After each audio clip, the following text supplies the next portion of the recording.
বিসমিল্লাহির রহমানির রহিম। যুগে যুগে সকল নবী রাসূলগণ মানব জাতির জন্য হেদায়া নিয়ে আসছে। হেদায়া কি? হেদায়া হচ্ছে সঠিক পথ, অর্থাৎ যে নিয়ম অনুসরণ করলে মানব জাতি অর্থাৎ মানুষ সমাজে শান্তিতে বসবাস করতে পারবে। তাহলে ওই হেদায়া কি বা কিভাবে আসছে?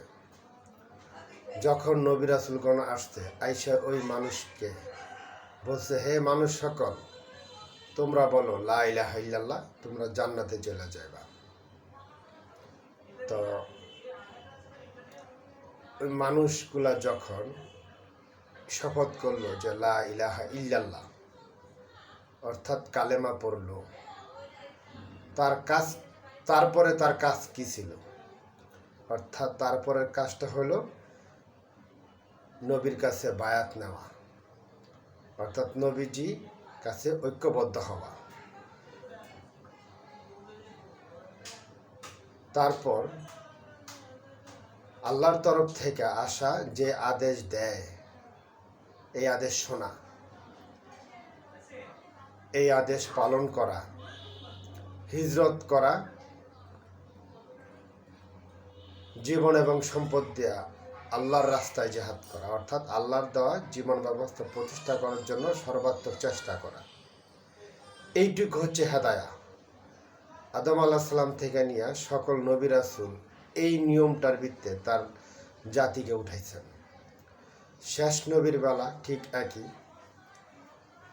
রাসূল সাল্লাল্লাহু আলাইহি সাল্লাম আয়েশা বলেন, হে মানুষ সকল, তোমরা শুধু বলো লা ইলাহা ইল্লাল্লাহ ফাদাখালাল জান্নাত, অর্থাৎ তোমরা জান্নাতে চলে যাবে। যখন মানুষ লা ইলাহা ইল্লাল্লাহ পড়ল, তখন তাদের কাজ কি ছিল? নবীজির কাছে বায়াত নেওয়া, অর্থাৎ নবীর কাছে ঐক্যবদ্ধ হওয়া, নবীজি যে আদেশ দেয় আদেশ শোনা, এই আদেশ পালন করা, হিজরত করা, জিহাদ করা ফি সাবিলিল্লাহ। এই পাঁচটা কাজ করার ফলে মাত্র 30 বছরে অর্ধেক দুনিয়াতে আল্লাহর দেওয়া জীবন ব্যবস্থা প্রতিষ্ঠা হয়ে গেছে। অর্থাৎ আল্লাহ বলছে, বিসমিল্লাহির রহমানির রহিম, ফাল্লাযী আরসালা রাসূলাহু বিল হুদা ওয়া দীনিল হক লিইয়ুযহিরা আলা দীনি কুল্লিহি ওয়ালাহুল কারিহাল মুশরিকিন। আল্লাহ বলছে, আমি আমার আপন রাসূল পাঠাইছি হেদায়া এবং সত্য দিন দিয়া, এই দিন যেন সমস্ত দিনের উপরে বিজয় করে, যদিও মুশরিকরা তা অপছন্দ করে। এই হচ্ছে হেদায়া। এই নিয়মে যারা থাকবো একমাত্র তারাই জান্নাতে যাবে। এই নিয়মের বাইরে যারা থাকবে তারা জান্নাতে যাবে না, তারা যাবে জাহান্নামে।